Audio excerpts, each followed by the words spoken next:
What was your fuck the shit I'm out moment? I'd been seeing Dr. Valentina Cross for anxiety after my dad's gambling addiction destroyed our finances. She seemed perfect, warm, understanding, expensive office in the medical district. Insurance covered most of it, which felt like a miracle given our situation. For 8 months, I spilled everything. Dad's debts, mom's drinking, my brother's drug problems, my own struggles with self-harm. Audrey. Cross listened with such empathy, taking detailed notes, asking probing questions about our family's secrets. Tell me more about your father's business associates, she'd say. How does your mother cope when he disappears for days? I thought she was helping me process trauma. Instead, she was building a case file. The truth came out during my cousin Ophelia's wedding. I was in the hotel bathroom when I overheard 2 women talking in the next stall. Did you see the Blackwood family? They look terrible. I heard they're being blackmailed. Someone has recordings of the son discussing the father's illegal gambling debts. My blood froze. Blackwood was our last name. Apparently, whoever has the tapes wants $2 million or they'll send everything to the FBI. The father's been laundering money through his restaurant for years. I stumbled out of the bathroom, my head spinning. The only person who knew those details was Dr. Cross. That night, I broke into her office building. Security was minimal. Just a keypad I'd watched her enter countless times. Her office was on the 4th floor, tucked behind a maze of medical suites. What I found made me sick. Her desk drawers were filled with USB drives labeled with patient names. Mine read, Blackwood. Gambling, laundering, family dysfunction. High value. There were dozens of others. Political figures, judges, business owners, all with detailed blackmail summaries. Her computer was still logged in. I found email chains discussing payment schedules, threats, even a spreadsheet tracking which families had paid and which were in process. Dr. Cross wasn't just recording sessions illegally. She was running an extortion ring using patient confessions. I photographed everything, downloaded what I could, and left. The next morning, I called her office. I won't be needing any more appointments, I told her receptionist. Is everything all right? Dr. Cross specifically asked me to schedule you for this week. Tell her I know about the recordings. Silence. I'm sorry. I don't understand. She'll understand. I hung up and drove straight to the FBI field office. Agent Morrison seemed skeptical until I showed him the photos and audio files. We've been investigating Dr. Cross for months, he admitted, but we needed evidence from the inside. They raided her office that afternoon. Local news called it the largest psychotherapy blackmail scheme in state history. 17 families had been paying her anywhere from $50,000 to $5 million to keep their secrets buried. My testimony was crucial for the prosecution.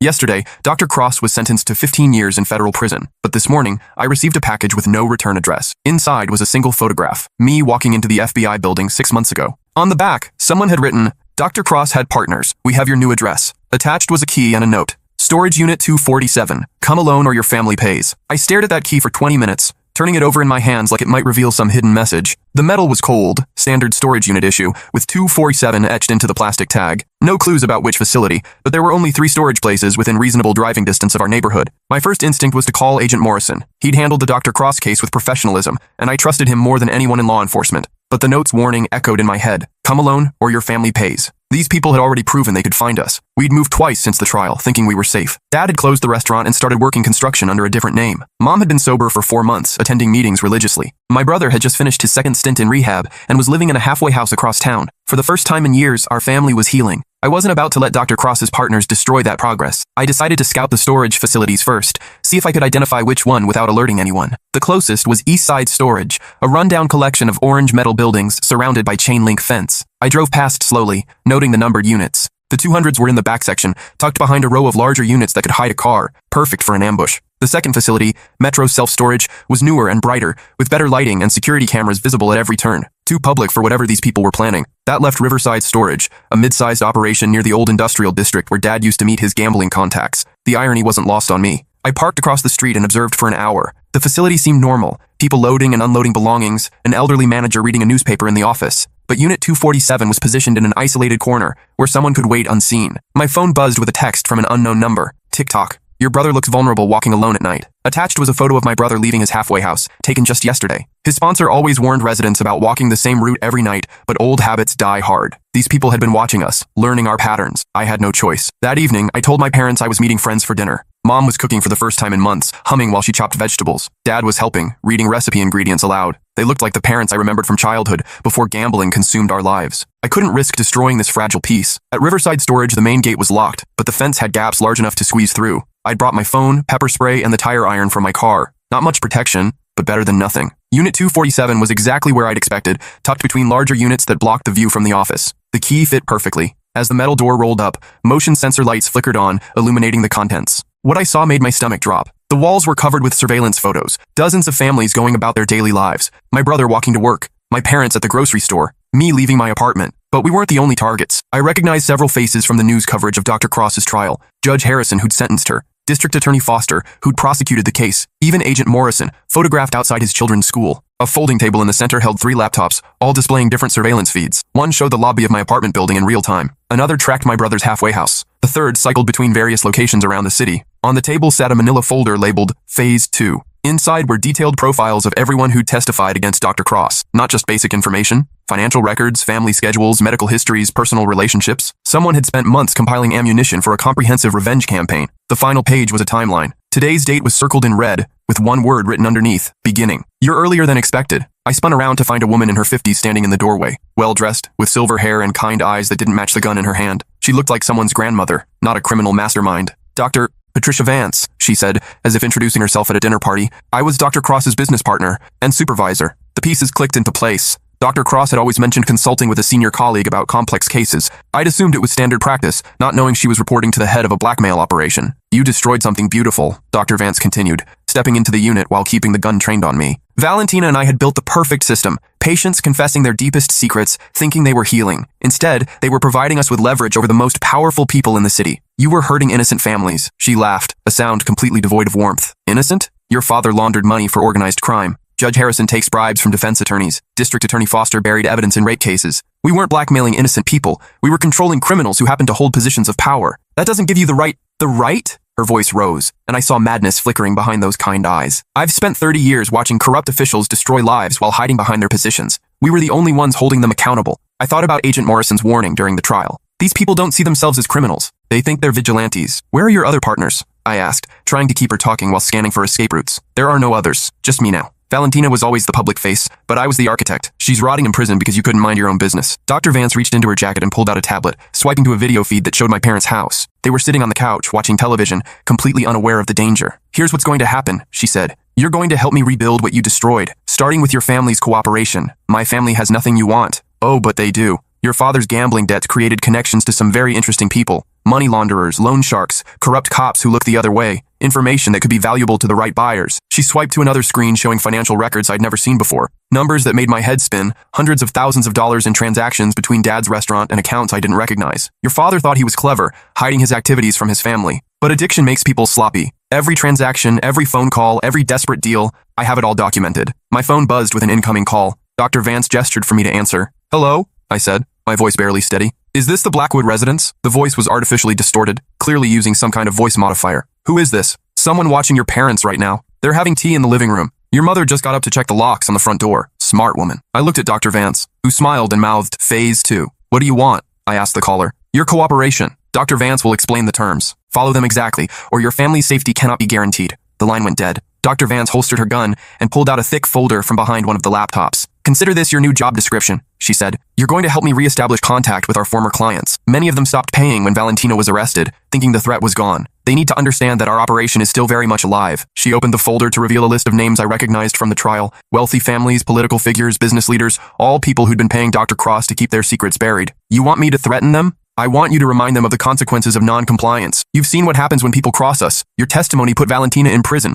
but it also demonstrated how thoroughly we document everything. Dr. Vance pulled out a USB drive identical to the ones I'd found in Dr. Cross's office. This contains every recording, every document, every piece of evidence from the original operation, plus everything we've gathered since. Your family's complete financial history, Judge Harrison's gambling addiction, District Attorney Foster's history of sexual assault, Agent Morrison's wife's medical records. She was right about one thing. They'd been busy. If I refuse, Dr. Vance swiped her tablet to a new camera feed. This one showed my brother walking alone down a dark street, completely unaware of the black sedan following slowly behind him. Your brother has struggled with addiction. Overdoses happen so tragically often, especially to people in recovery. One contaminated dose, one moment of weakness. My hands clenched into fists. Leave him alone. Then we have an understanding. You'll start tomorrow morning with Judge Harrison. He's been particularly stubborn about resuming payments. Remind him that his gambling debts to the Torino family make excellent FBI evidence. She handed me a business card with only a phone number printed on it. You'll call this number every evening at 6 to report your progress. Miss a call, and we'll assume you've decided not to cooperate. Dr. Vance gathered her materials and headed toward the door, then paused. One more thing. Agent Morrison has been asking questions about Valentina's associates. You'll help us monitor his investigation and report anything useful. Consider it professional development. After she left, I sat alone in that storage unit for nearly an hour, staring at the surveillance photos on the walls. Dozens of innocent people. Their daily lives turned into weapons against them. Children walking to school. Elderly couples at doctor's appointments. Young families just trying to survive. This wasn't justice or accountability. It was predatory control masquerading as moral authority. But Dr. Vance had made her position clear. comply, or watch my family suffer the consequences. I thought about calling Agent Morrison, but the tablet had shown feeds from inside our houses. These people were watching us constantly, listening to our phone calls, tracking our movements. Any attempt to contact law enforcement would be detected immediately. I was trapped. The next morning, I called in sick to work and drove to the courthouse where Judge Harrison presided over criminal cases. According to Dr. Vance's file, he owed nearly $500,000 to Tony Torino, a loan shark with connections to organized crime families. The judge had been making small payments for years, but Dr. Cross's arrest had emboldened him to stop entirely. Now he was 6 months behind, and Tony was getting impatient. I waited in the courthouse lobby until Judge Harrison's morning session ended. He was a distinguished man in his early 60s, with silver hair and the kind of commanding presence that made lawyers nervous. As he walked toward the elevator, I intercepted him. "Judge Harrison, my name is Alex Blackwood. I need to speak with you about Dr. Valentina Cross." His face went pale. "I don't know what you're talking about." "The gambling debts. Tony Torino. The photographs of you at the casino on nights when you told your wife you were working late." He grabbed my arm and pulled me into an empty conference room, looking around nervously before closing the door. "Dr. Cross is in prison. This is over. Her operation wasn't a one-person business, Your Honor, and your debt has grown to $600,000 with interest and penalties." I hated every word coming out of my mouth, but Dr. Vance's threats against my family echoed in my head. Judge Harrison sat down heavily in one of the conference room chairs. "I never hurt anyone. The gambling was personal. It didn't affect my professional duties. Tony Torino might disagree. He's been very patient, but patience has limits, especially when the FBI starts investigating his business relationships." I pulled out a photograph of Judge Harrison shaking hands with Tony outside a casino. In the background, clear as day, was a man I recognized from news reports as Vincent Torino, Tony's nephew and an alleged captain in the Marcelli crime family. This was taken 3 weeks ago. The FBI would be very interested in a federal judge's relationship with organized crime figures. "What do you want?" "Resume your monthly payments. $50,000, same as before. Dr. Cross's associates will contact you with new payment instructions." Judge Harrison's hands were shaking as he reached for his phone. "I'll need time to arrange the transfer. You have 24 hours. And Judge, no more missed payments. The consequences will be severe." I left him sitting in that conference room, head in his hands, and felt like the worst person alive. But when I checked my phone, there was a text message showing my brother safely arriving at his job at a local auto shop. The message was simple. "Good work. He's safe today." Over the next 2 weeks, I visited 8 other former clients of Dr. Cross's operation. A city councilman who'd been embezzling funds from a homeless shelter. A police captain who'd been covering up evidence in domestic violence cases. A prominent businessman whose tax evasion schemes had cost the city millions in lost revenue. Each conversation followed the same pattern. Show them evidence of their crimes. Remind them of the consequences of exposure. Demand resumed payments to Dr.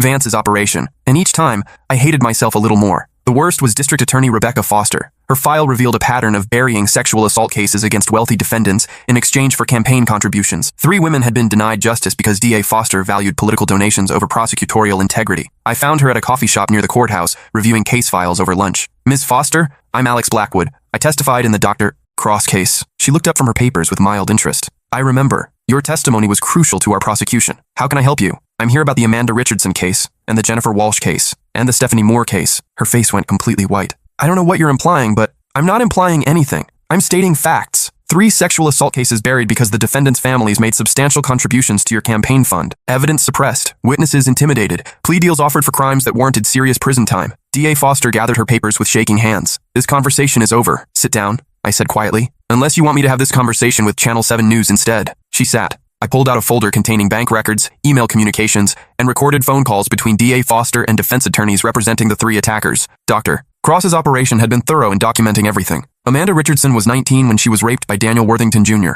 His family donated $200,000 to your campaign fund. Jennifer Walsh was 23 when she was assaulted by Michael Chen. His father's construction company got the city contract for the new courthouse. Stephanie Moore was 25 when... "Stop," DA Foster whispered. "Just stop. 3 women denied justice. 3 rapists walking free. All because you valued money over doing your job." I leaned forward, looking directly into her eyes. "Dr. Cross's operation is still active. Your cooperation is required to keep these records private. Resume your monthly payments or everything goes public." "How much?" $75,000. Monthly. Same account as before." DA Foster closed her eyes. "I'll need a few days to arrange the transfer. You have 48 hours. And Ms. Foster, no more buried cases. We'll be watching." That evening, I called Dr. Vance's number to report my progress. "Excellent work," she said. "Judge Harrison has already made his first payment. DA Foster will follow suit. You're a natural at this. I want to see my family. Prove they're safe. Of course, your cooperation has been exemplary. Meet me at Riverside Park tomorrow evening. Bring Agent Morrison." "What?" "He's been asking questions about our operation. Time to bring him into the fold." The line went dead before I could protest. I spent that night staring at the ceiling, trying to figure out how to warn Agent Morrison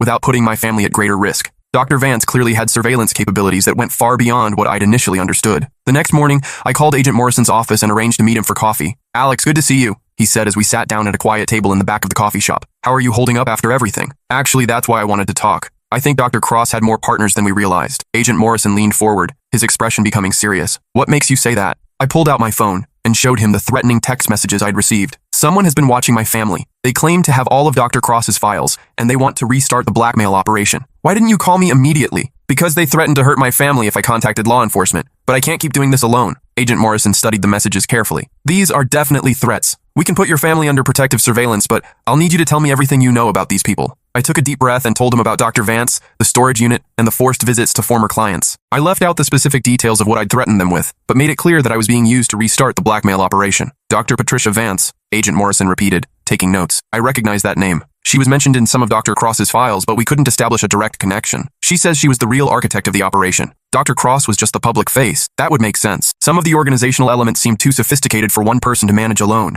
Agent Morrison finished his notes and looked up at me. Here's what we're going to do. You're going to wear a wire to your meeting with Dr. Vance tonight. We'll have agents positioned around the park, but they'll stay hidden unless you're in immediate danger. What if she detects the wire? What if her surveillance picks up your agents? We'll use micro equipment she won't be able to spot. And my agents are very good at staying invisible. The important thing is getting her confession on record. I agreed to the plan, but my stomach was churning with anxiety. Dr. Vance had proven she was always one step ahead, and I couldn't shake the feeling that we were walking into a trap. That afternoon, FBI technicians fitted me with a wire so small, it was invisible beneath my clothes. Agent Morrison gave me clear instructions on how to guide the conversation toward admissions of criminal activity. Don't push too hard, he warned. Let her talk. People like Dr. Vance often want to explain their motivations. Give her that opportunity. As evening approached, I drove to Riverside Park with my heart pounding. The sun was setting, casting long shadows across the empty playground and walking paths. I could see Agent Morrison's team positioned around the park, but only because I knew where to look. Dr. Vance was waiting by the pond, feeding ducks like any normal grandmother enjoying a peaceful evening. She smiled warmly as I approached. Alex, you've exceeded my expectations. Judge Harrison's payment cleared this morning, and DA Foster has confirmed her wire transfer for tomorrow. Good.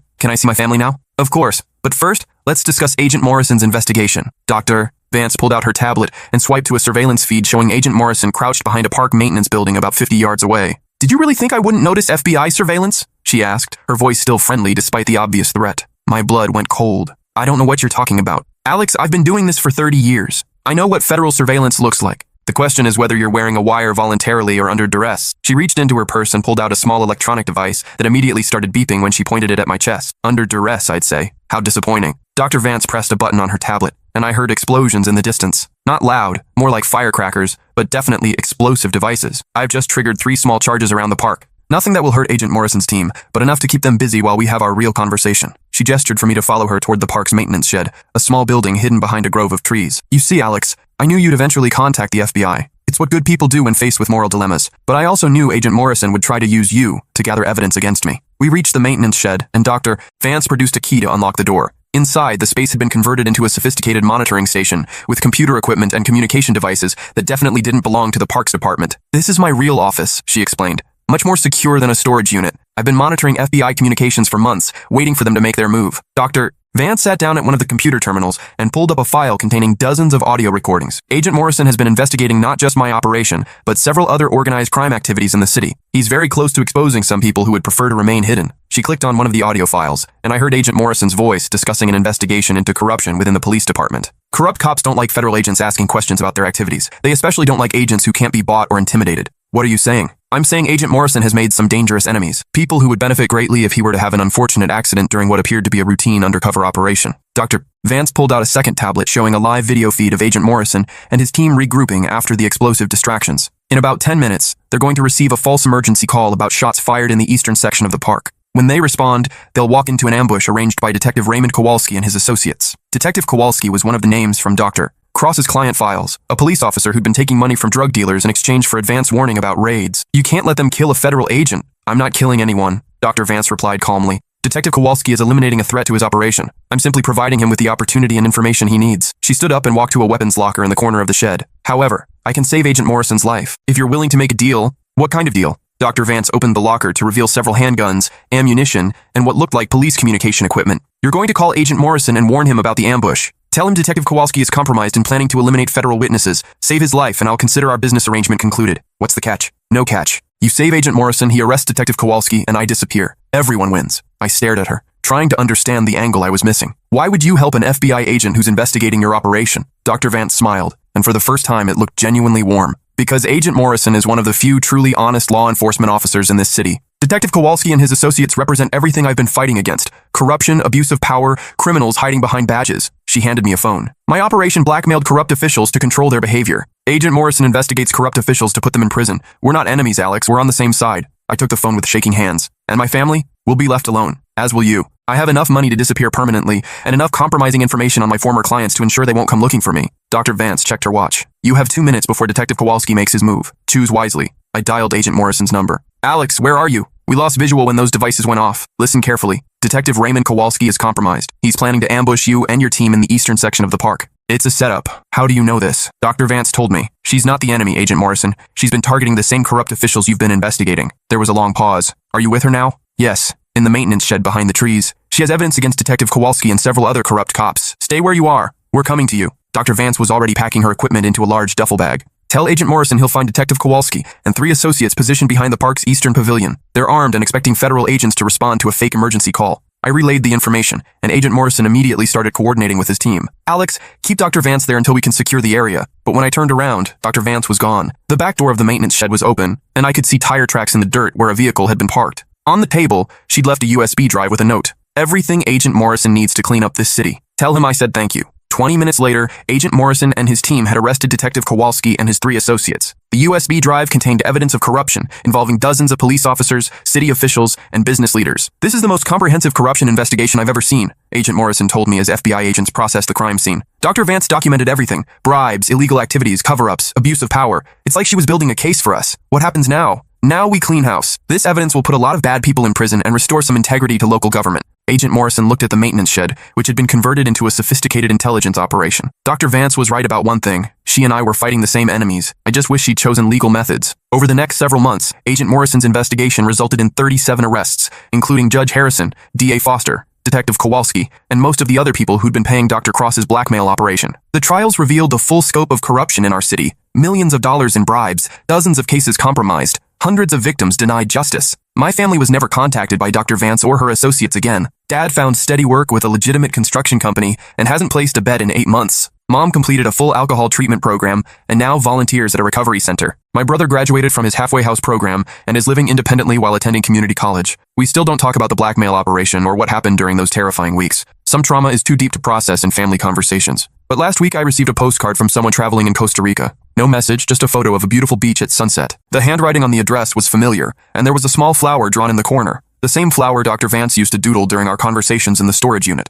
I've decided to interpret it as her way of saying goodbye. Agent Morrison was promoted to head the FBI's new Public Corruption Task Force, based largely on his success with the Dr. Cross investigation and subsequent arrests. I went back to therapy, with a different doctor this time, someone Agent Morrison recommended, who specializes in trauma recovery and has been thoroughly vetted by the FBI. It's taken months, but I'm finally sleeping through the night again. Yesterday, I testified before a grand jury investigating the broader corruption network that Dr. Vance's evidence exposed. The prosecutor told me my testimony will help ensure that the people responsible for hurting so many families will spend years in prison. When it was over, I walked out of the courthouse and felt something I hadn't experienced in a long time. Genuine hope for justice. Not the twisted vigilante justice that Dr. Vance had convinced herself she was delivering, but real justice. Transparent, legal, and accountable to the people it's supposed to serve. As I drove home, I thought about all the families who'd been hurt by the corruption Dr. Vance had been documenting. Judge Harrison's sentencing decisions that had let violent criminals walk free. D.A. Foster's buried sexual assault cases. Detective Kowalski's protection of drug dealers who sold poison to kids. Dr. Vance's methods had been criminal, but her targets had been genuine threats to public safety. I still don't know how to feel about her. What I do know is that threatening innocent families to achieve even legitimate goals is unacceptable. The moment Dr. Vance pointed that gun at me and threatened my brother, she became just another criminal hiding behind noble justifications. But I also can't ignore the fact that her evidence is putting corrupt officials in prison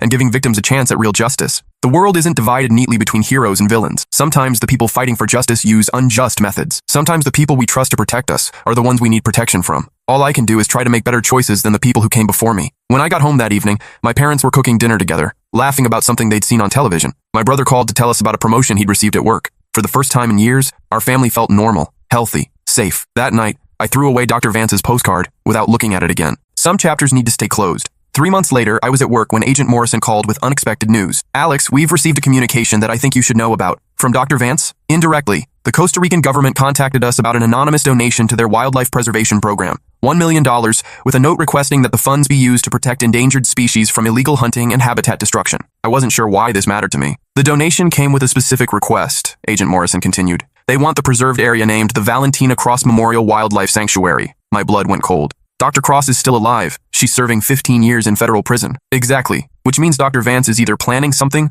or this is her way of honoring her former partner's memory while she's still alive to appreciate it. Agent Morrison paused. There's more. The donation paperwork included coordinates for a location in the sanctuary where Costa Rican authorities found a buried cache containing additional evidence of corruption in our city. Financial records, recorded conversations, documents that tie several prominent families to organized crime activities. She's still working. It appears so. Even from Central America, Dr. Vance is continuing her anti-corruption mission. The question is whether we should be grateful for the evidence or concerned about her methods. I thought about the families who would finally get justice because of Dr. Vance's relentless documentation of criminal activity. I also thought about the families who'd been terrorized and manipulated by her blackmail operation. Agent Morrison, can I ask you something? Of course. Do you think she was right about fighting corruption by any means necessary? There was a long silence. I think Dr. Vance was someone who saw real injustice and decided she couldn't wait for legal systems to address it. I understand her frustration, but the moment she chose to hurt innocent people to achieve her goals, she crossed a line that can't be uncrossed. He was right, of course. Good intentions don't justify harmful methods. The families she helped through her evidence donations will get justice through legal proceedings. The families she hurt through her blackmail operation will need years to recover from the trauma she caused. After Agent Morrison hung up, I sat at my desk thinking about moral complexity and the danger of believing that noble goals justify any methods. Dr. Vance had convinced herself that she was a force for justice, but she'd become exactly the kind of person who abuses power to control others, just with different motivations than the corrupt officials she'd been targeting. The scariest part was how easy it had been for her to recruit me. When she'd threatened my family, I'd agreed to help restart her blackmail operation without hesitation. I'd threatened Judge Harrison and DA Foster and 8 other people, using their own criminal activities as weapons against them. For a brief time, I'd become part of the system I'd originally fought to destroy. That realization has haunted me for months. During therapy sessions, I've explored how trauma and fear can push even well-intentioned people toward morally questionable choices. My therapist has helped me understand that being coerced into criminal activity doesn't make me a criminal, but it does make me responsible for ensuring it never happens again. I've also learned that healing requires honest acknowledgement of harm, both the harm done to me and the harm I participated in doing to others. Last month, I wrote letters to Judge Harrison, DA Foster, and the other former clients I'd threatened on Dr. Vance's behalf. I didn't apologize for exposing their criminal activities. That information needed to be public. But I did apologize for the fear and intimidation I'd caused through my delivery method.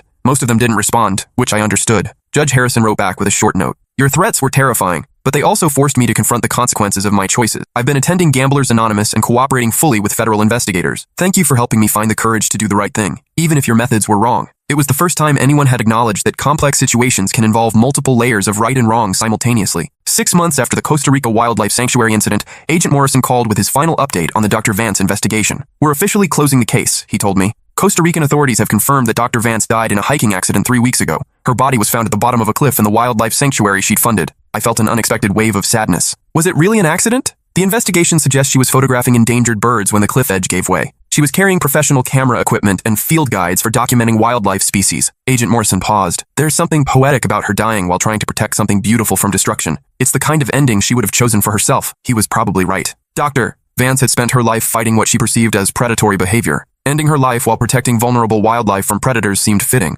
Her estate made provisions for ongoing donations to anti-corruption organizations and wildlife preservation programs around the world. She left behind a fortune worth nearly $50 million. All from blackmail money? Most of it, yes. Blood money being converted into legitimate charitable work. Another moral complexity for the philosophers to debate. After the call ended, I realized that Dr. Vance's death had given me closure I didn't know I needed. For months, I'd been looking over my shoulder, wondering if she might resurface with new threats or demands. Now I could finally move forward without that fear. But I've also spent time thinking about her legacy. The evidence she provided has resulted in major reforms to our city's judicial system, police department, and political infrastructure. Dozens of corrupt officials are in prison. Hundreds of victims have received justice they'd been denied for years. At the same time, her blackmail operation traumatized countless innocent family members who had nothing to do with their relatives' criminal activities. My family is healing, but we're still dealing with trust issues and anxiety that may never completely disappear. The children and spouses of Dr. Vance's other targets are struggling with similar trauma. Was the justice worth the collateral damage? I honestly don't know. What I do know is that legal systems, however flawed, exist for important reasons. Due process protects innocent people from false accusations. Transparency ensures that justice is accountable to the communities it serves. Proportional punishment prevents minor crimes from receiving major penalties. Dr. Vance's vigilante approach bypassed all of those protections in pursuit of faster results. She achieved her goals, but at a cost that can't be measured purely in terms of corrupt officials imprisoned or victims who received justice. Today marks exactly 1 year since Dr. Cross was sentenced and Dr. Vance first contacted me. My family had dinner together to mark the anniversary, not to celebrate, but to acknowledge how far we've come in our healing process. Dad has been promoted to construction site supervisor and is considering going back to school for project management certification. He hasn't gambled in over a year, and his sponsor says he's one of the most dedicated members of their Gamblers Anonymous group. Mom completed her alcohol treatment program and now works as a counselor at the same facility where she got help. She says helping other people in recovery has been crucial to maintaining her own sobriety. My brother graduated from community college with an associate degree in automotive technology and was accepted into a 4-year program with a full scholarship. He's been sober for 18 months and recently started dating someone he met in his study group. I've been promoted to a management position at work and I'm considering law school. Agent Morrison thinks I'd make a good prosecutor, given my experience with corruption cases and my understanding of how criminal organizations operate. The idea of fighting corruption through legal channels appeals to me. As we sat around the dinner table tonight, my brother raised his glass of soda and proposed a toast to surviving the worst year of our lives and coming out stronger. We clinked glasses, and for the first time in months, I felt genuinely optimistic about our future. But as I was leaving my parents' house, I found an envelope tucked under my car's windshield wiper. Inside was a photograph of Dr. Vance standing next to the Costa Rican Wildlife Sanctuary sign, dated just 2 weeks ago, 1 week after Agent Morrison had told me she was dead. On the back, someone had written, "Some missions are too important to abandon. We'll be in touch." I sat in my car for 20 minutes staring at that photograph, trying to understand what it meant. Had Dr. Vance faked her death to escape law enforcement attention? Was someone else continuing her work using her identity? Were there other partners in her operation that we'd never identified? Or was this someone's idea of a sick joke, designed to terrorize me long after the original threats had ended? I thought about calling Agent Morrison, but what would I tell him? That I'd received a mysterious photograph that seemed to suggest Dr. Vance was still alive, contradicting official Costa Rican police reports? He'd think I was being paranoid or suffering from trauma-related delusions, but the photograph looked legitimate. The wildlife sanctuary sign was real. I'd looked it up online after Agent Morrison's call. The timestamp showed it was taken recently, and Dr. Vance's face was clearly visible, showing none of the injuries that would be expected from a fatal cliff fall. I drove home and locked all my doors and windows before calling my family to make sure they were safe. Everyone was fine, but I couldn't shake the feeling that we were being watched again. That night, I barely slept. Every sound outside my apartment sent me to the window to check for surveillance vehicles. Every phone notification made me jump, expecting another threatening message. By morning, I'd convinced myself that the photograph was either a fake or an old image being used to manipulate me. Dr. Vance was dead. Agent Morrison had confirmed it through official channels. Costa Rican authorities had investigated thoroughly. Her estate was being distributed according to legal procedures. The photograph was someone's attempt to resurrect old fears for unknown reasons. I threw it away and went to work, determined not to let paranoia destroy the progress my family had made. But 3 days later, I received another envelope. This one contained a newspaper clipping from a Costa Rican publication, dated 1 week ago. The headline, translated from Spanish, read, "American philanthropist Dr. Patricia Vance donates additional $2 million to environmental protection programs." The article included a photograph of Dr. Vance shaking hands with Costa Rican government officials at what appeared to be a formal ceremony. She was definitely alive, which meant Agent Morrison had been given false information about her death, or he was deliberately lying to me about the investigation's conclusion. I couldn't decide which possibility was more disturbing. That evening, I called Agent Morrison from a payphone outside a grocery store, not trusting my cell phone's security. "Alex, why are you calling from an unknown number? I need to meet with you immediately, somewhere private. What's wrong?" "Dr. Vance is still alive. I have proof." There was a long pause. "That's impossible. We confirmed her death through multiple sources." "Then your sources were wrong. Meet me at the coffee shop where we first discussed the case. 1 hour. Agent Morrison was waiting when I arrived, looking concerned and slightly annoyed. "Alex, grief and trauma can sometimes cause people to see things that aren't there. It's a normal part of the healing process." I handed him the newspaper clipping and the photograph. His expression changed as he studied the evidence. "Where did you get these?" "Someone left them on my car, just like the original threats from Dr. Vance's operation." Agent Morrison pulled out his phone and made a call to someone in Costa Rica, speaking rapidly in Spanish. After 10 minutes of conversation, he hung up and looked at me with a grim expression. "You're right. Dr. Vance is alive. The body we identified was apparently someone else, a tourist who fell from the same cliff and was carrying false identification. So she faked her death. It appears so, and she's been using the time since her supposed death to expand her operations internationally." Agent Morrison showed me his phone, which displayed a news article about corruption investigations in 3 different countries, all triggered by anonymous evidence donations. Dr. Vance has been traveling throughout Central and South America, providing information to law enforcement agencies about international money laundering, drug trafficking, and political corruption. She's still playing vigilante, just on a global scale. "Exactly. And now she's apparently ready to resume contact with you." Agent Morrison closed his phone and looked at me seriously. "Alex, I need to ask you something, and I need you to be completely honest. Do you want Dr. Vance to contact you again?" The question caught me off guard. "What do you mean?" "I mean, setting aside the trauma and fear she caused your family, do you believe in what she was trying to accomplish? Do you think corrupt officials should be held accountable by any means necessary?" I thought about Judge Harrison, who was now in prison for taking bribes and was finally receiving treatment for his gambling addiction. I thought about DA Foster, who was serving time for burying sexual assault cases and could never again prevent rape victims from getting justice. I thought about Detective Kowalski, who was no longer protecting drug dealers and accepting payment for looking the other way, while communities were destroyed by addiction. "I believe corrupt officials should be held accountable," I said carefully, "but through legal processes that protect innocent people from collateral damage. And if legal processes are too slow, too easily corrupted themselves?" Agent Morrison was testing me, trying to determine if I might be recruited again by Dr. Vance's operation. "Then we work to improve legal processes, not abandon them." He nodded approvingly. "Good answer. Because Dr. Vance is going to contact you again,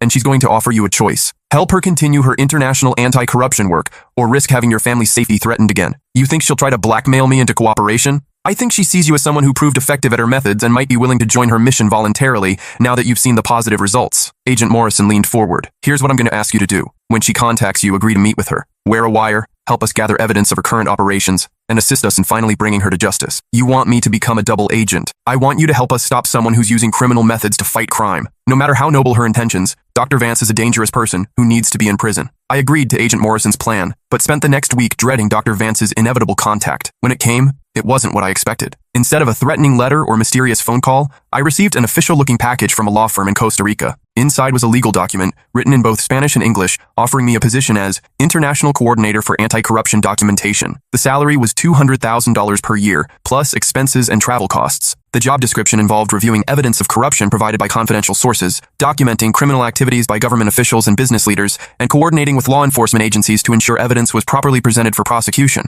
Everything about it sounded legitimate, except the contact information at the bottom of the document listed Dr. Patricia Vance as the program director. I called Agent Morrison immediately. She's offering me a job. What kind of job? I read him the entire document. Alex, this is actually brilliant. She's created what appears to be a legitimate anti-corruption organization, complete with legal documentation and government recognition in Costa Rica. But it's really just a front for her international blackmail operations. So what do? Accept the position, fly to Costa Rica, meet with her, gather evidence of her real activities, and help us build a case for extradition. And if she detects that I'm working with the FBI, then you'll be in serious danger. But it's the only way we're going to stop her permanently. I spent 3 days considering the offer. On one hand, Dr. Vance had terrorized my family and forced me to participate in criminal activities. She deserved to be in prison for her methods, regardless of the righteousness of her goals. On the other hand, the evidence she provided had resulted in dozens of corrupt officials being imprisoned and hundreds of victims receiving justice. Her international work was apparently having similar positive effects in other countries. Was I helping law enforcement stop a criminal, or was I helping corrupt systems eliminate someone who threatened their power? The moral complexity was exhausting.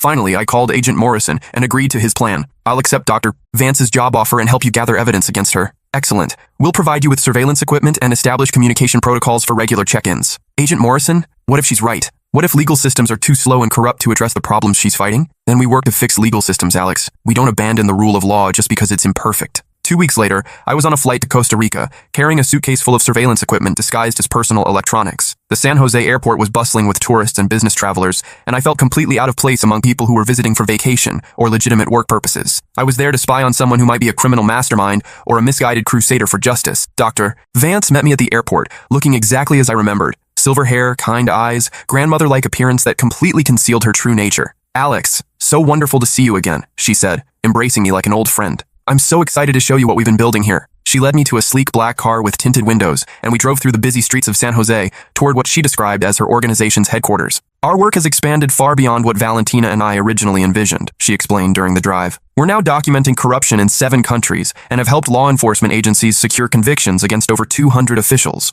How do you gather evidence on such a large scale? We recruit people like you, individuals who have been personally affected by corruption and want to make a difference. They volunteer to document criminal activities in their communities and provide that information to our organization. Dr. Vance's headquarters turned out to be a beautiful colonial building that had been converted into modern office space. The sign outside read, Central American Institute for Government Accountability. Inside, dozens of people were working at computers, analyzing documents, and coordinating with what appeared to be law enforcement agencies around the world. Everything looked completely legitimate. Welcome to the future of anti-corruption work, Dr. Vance said proudly. Transparent, international, and completely legal. She gave me a tour of the facility, introducing me to staff members who seemed genuinely committed to fighting government corruption through proper channels. This is our evidence analysis department, she explained, showing me a room where people were carefully documenting financial records and communications. Everything we gather is properly authenticated and legally obtained before being shared with authorities. And the blackmail operations? Dr. Vance looked confused. What blackmail operations? Alex, we don't blackmail anyone. We simply document criminal activities and provide that documentation to law enforcement agencies. It's up to them to decide how to proceed with prosecution.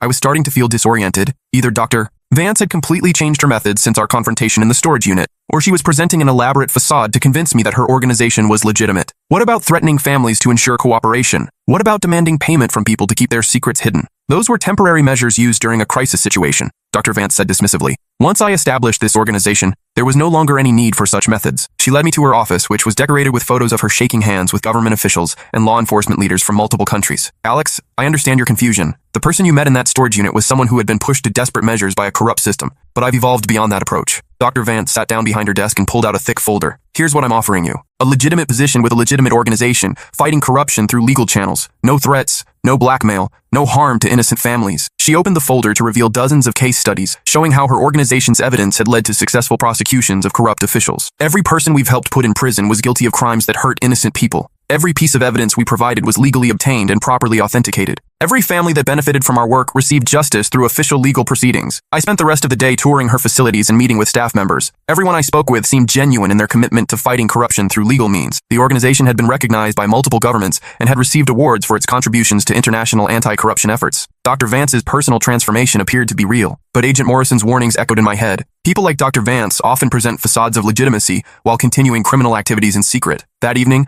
I returned to my hotel room and activated the surveillance equipment Agent Morrison had provided. I recorded everything I'd observed during my first day at Dr. Vance's organization, including detailed descriptions of the staff, facilities, and operations. Nothing I'd seen suggested ongoing criminal activity. But I'd only been there for one day. Over the next week, I worked alongside Dr. Vance's staff, learning how they gathered and analyzed evidence of corruption. The process was methodical and seemed completely legitimate. Local volunteers would report suspected criminal activities by government officials. Staff members would investigate those reports, gathering documentation through legal means like public records requests and witness interviews. Verified evidence would then be compiled into comprehensive case files and provided to appropriate law enforcement agencies. I watched several cases progress from initial reports to successful prosecutions, with no signs of blackmail or threats being used against anyone. Dr. Vance's organization appeared to be exactly what she claimed, a legitimate anti-corruption group operating through legal channels. But on my 8th day in Costa Rica, I discovered something that changed everything. I was working late in the organization's document archive when I found a locked filing cabinet in a storage room that wasn't part of the regular tour. Using lockpicking skills I'd learned during my teenage rebellious phase,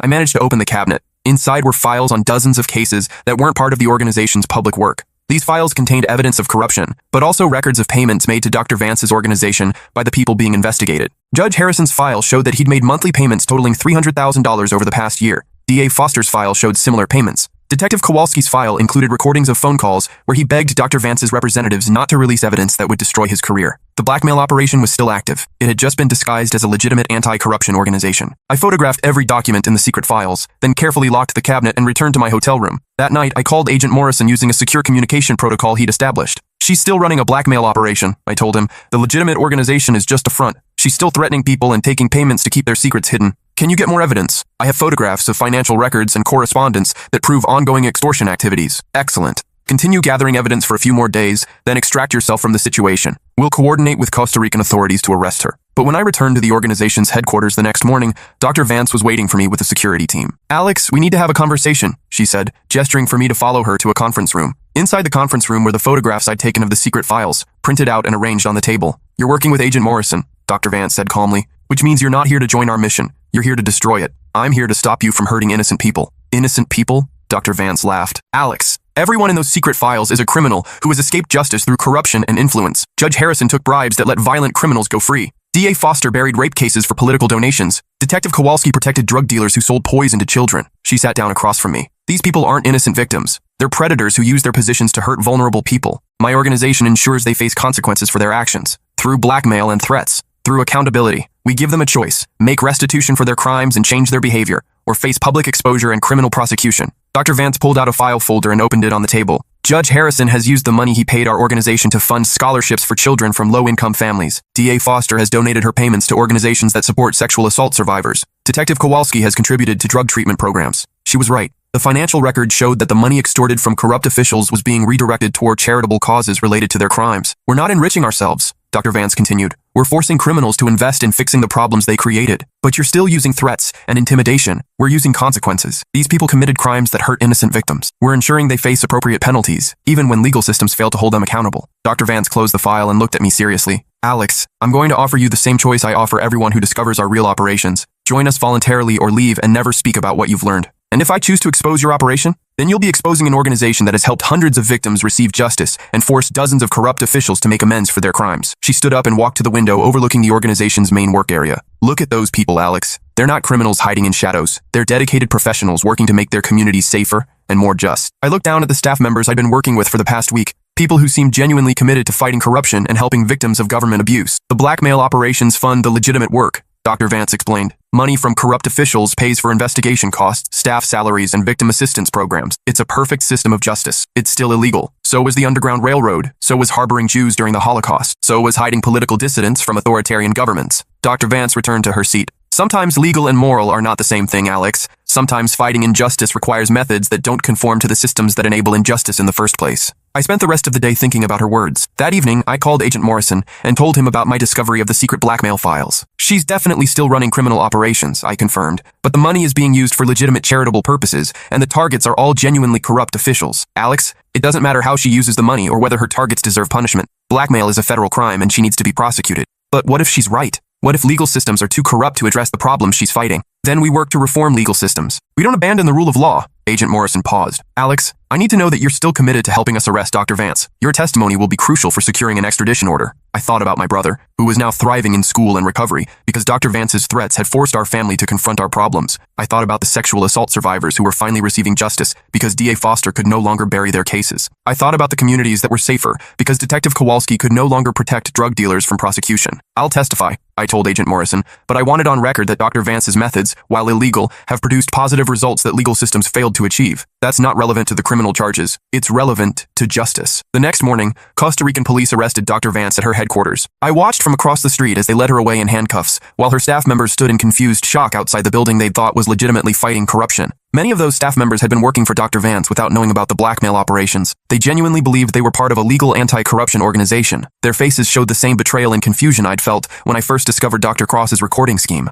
That afternoon, Agent Morrison arrived in Costa Rica to coordinate Dr. Vance's extradition to the United States. Excellent work, he told me as we sat in the U.S. Embassy. Your testimony and the evidence you gathered will ensure she faces serious prison time. What happens to her organization? The legitimate operations will probably be shut down as part of the criminal investigation. The blackmail files will be used as evidence in her prosecution. And the staff members who didn't know about the illegal activities? They'll be questioned and released if they're found to be innocent of wrongdoing. I thought about the dozens of dedicated professionals who would lose their jobs because of their unwitting association with Dr. Vance's criminal activities. Agent Morrison, what if we're wrong about this? Wrong about what? What if Dr. Vance's methods, however illegal, are more effective at fighting corruption than our legal systems? Agent Morrison looked at me seriously. Alex, I understand your moral conflict. Dr. Vance has achieved positive results through criminal means, but we can't allow people to decide for themselves which laws to follow based on their personal assessment of justice. Why not? Because then everyone becomes judge, jury, and executioner. Corrupt officials could justify their crimes by claiming they're fighting greater injustices. Drug dealers could claim they're providing medicine that legal systems make too expensive. Vigilantes could claim they're protecting communities that police can't protect. He was right, of course. The rule of law exists to prevent chaos, Agent Morrison continued.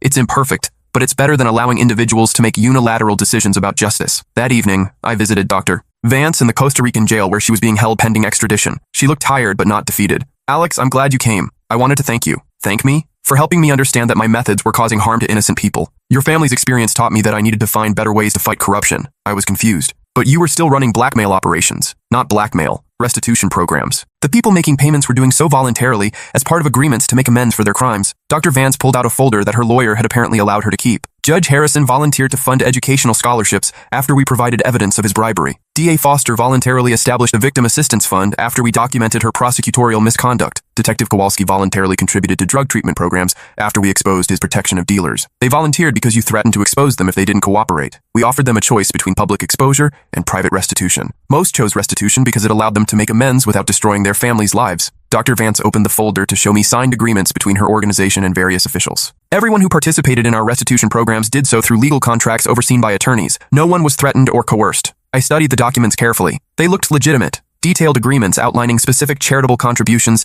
and behavioral changes in exchange for keeping certain evidence private. This is still extortion. This is restorative justice. Instead of simply punishing criminals, we're requiring them to repair the harm they've caused. Dr. Vance leaned forward. Alex, traditional prosecution would have put these people in prison at taxpayer expense while providing no direct benefit to their victims. Our approach required them to personally fund programs that helped the communities they harmed. She was making a compelling argument, but I couldn't ignore the fear and trauma her operation had caused my family. What about the threats against innocent family members? That was the old operation, before I learned better methods. Once I established the legal organization in Costa Rica, there was no need for threats against families. But you still threatened me and my family to force my cooperation. Dr. Vance looked genuinely remorseful. Yes, and I've regretted that approach ever since. It was wrong to involve your family in my conflict with corrupt officials. I should have found ways to achieve my goals without causing harm to innocent people. She closed the folder. That's why I created the legitimate organization, to continue fighting corruption without hurting families like yours. I left the jail feeling more confused than ever about Dr. Vance's true nature and motivations. Was she a criminal who had learned to disguise her illegal activities behind legitimate facades?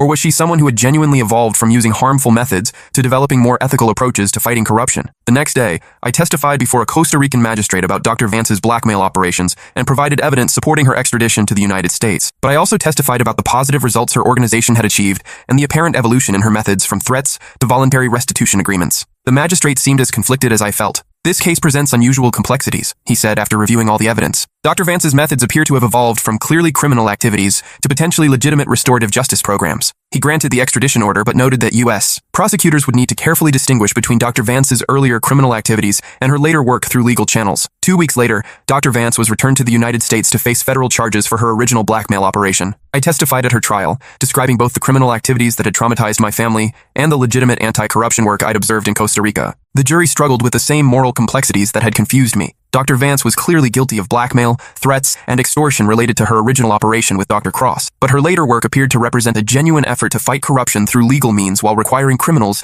to make restitution for their crimes. After 3 days of deliberation, the jury reached a verdict that surprised everyone. Guilty on charges related to the original blackmail operation, not guilty on charges related to her work in Costa Rica, which they determined represented legitimate restorative justice programs rather than criminal extortion. Dr. Vance was sentenced to 5 years in prison for her role in the original blackmail scheme, but the judge acknowledged her apparent rehabilitation and commitment to legal methods of fighting corruption. During sentencing, the judge made a statement that summarized the moral complexity of the entire case. Dr. Vance's original methods were clearly criminal and caused significant harm to innocent families. However, her evolution toward legal approaches demonstrates that people can learn from their mistakes and find better ways to achieve legitimate goals. He continued, "The challenge for our justice system is determining how to punish past crimes while encouraging future reform." Dr. Vance will serve time for her criminal activities, but her later work fighting corruption through legal channels represents the kind of civic engagement our democracy needs. After the trial, Agent Morrison and I had coffee to discuss the case's conclusion. "Are you satisfied with the verdict?" he asked. "I think it was fair. She was held accountable for her crimes but given credit for changing her methods." "Do you think she'll return to Costa Rica after serving her sentence?" "Probably. Her organization there is doing important work, and it appears to be genuinely legal now." Agent Morrison nodded. "I've been thinking about this case for months, and I've reached a conclusion that might surprise you." "What's that?" "I think Dr. Vance was right about one thing. Legal systems are often too slow and corrupt to address the problems she was fighting, but I still believe her criminal methods were wrong." He stirred his coffee thoughtfully. "What we need are more legal ways for people to fight corruption effectively, stronger whistleblower protections, better investigation procedures, faster prosecution timelines, and more resources for victims of corruption." Exactly. Dr. Vance identified real problems that our systems weren't addressing adequately. Instead of dismissing her concerns because of her criminal methods, we should be asking how to achieve her legitimate goals through legal means. 6 months later, Agent Morrison was promoted to head a new FBI task force focused on developing innovative approaches to fighting government corruption. The task force's mission included creating legal channels for people like Dr. Vance to contribute to anti-corruption efforts without resorting to criminal methods. I was offered a position as a consultant to the task force, helping them understand how corruption affects families and communities. I accepted the position and have spent the past year working with federal agents, prosecutors, and community organizations to develop better ways of fighting government corruption. The work has been challenging but rewarding. We've helped establish legal support networks for families affected by corruption, created new whistleblower protection programs, and developed faster procedures for investigating and prosecuting corrupt officials. Last month, I received a letter from Dr. Vance, who is now serving her sentence at a federal facility. She wrote, "Alex, I've been following the work you're doing with Agent Morrison's task force, and I'm proud of the progress you're making. You found ways to fight corruption that I never considered, legal ways that protect innocent families while still holding criminals accountable. I hope my story serves as both a warning and an inspiration. A warning about how noble goals can justify harmful methods if we're not careful, and an inspiration to keep fighting injustice, even when the legal path seems longer and more difficult. The work you're doing now represents everything I should have been doing from the beginning. Thank you for showing me a better way." Today marks 2 years since this entire ordeal began with my discovery of Dr. Cross's recording scheme. My family has healed in ways I never thought possible. Dad has been promoted to project manager at his construction company and is considering starting his own business. He's been gambling free for over 2 years and sponsors other people struggling with addiction. Mom completed her counseling certification and now runs a support group for families affected by addiction and trauma. She's been sober for almost 2 years and recently started dating someone she met in her recovery program. My brother graduated from his 4-year program with a degree in automotive engineering and was hired by a company that designs electric vehicles. He's been sober for over 2 years and is engaged to the woman he met in study group. I've been accepted to law school and will start next fall, with plans to specialize in prosecuting corruption cases. The work I've done with Agent Morrison's task force has shown me that legal systems, while imperfect, can be improved through dedicated effort and innovative approaches. Dr. Vance was right that corruption causes real harm to innocent people, and that traditional legal processes are often too slow to provide adequate protection. But she was wrong to think that criminal methods were the only alternative. What we've learned is that fighting corruption effectively requires multiple approaches: stronger legal protections, faster investigation procedures, better support for victims, and innovative ways for citizens to contribute to anti-corruption efforts. Most importantly, we've learned that sustainable justice must be built on legal foundations that protect everyone's rights, not just the rights of people we agree with. Dr. Vance's story taught me that good intentions aren't enough to justify harmful methods, but that doesn't mean we should abandon the fight against injustice. It means we need to find better ways to fight. I still think about her sometimes, sitting in prison, probably planning legal ways to continue her anti-corruption mission after her release. Part of me hopes she'll contact me when she gets out. Part of me hopes she won't. But if she does, I'll be ready with legal alternatives to offer her. Because the fight against corruption is too important to abandon, even when the path forward isn't clear. And sometimes the most important battles are won by people who refuse to give up, even when everyone tells them the system can't be changed. The system can be changed. It just takes patience, persistence, and a commitment to doing things the right way, even when the wrong way seems faster. That's the lesson I learned from Dr. Vance's story. That's the lesson I hope to teach others through my future work as a prosecutor. And that's the lesson I'll carry with me for the rest of my life. Some fights are worth having, some methods are worth abandoning, and some people are worth saving, including the ones who think they're beyond redemption. Everyone deserves a second chance to do the right thing. Even people who've done terrible things for good reasons. Even people who've hurt innocent families while fighting corrupt systems. Even people like Dr. Vance and even people like me.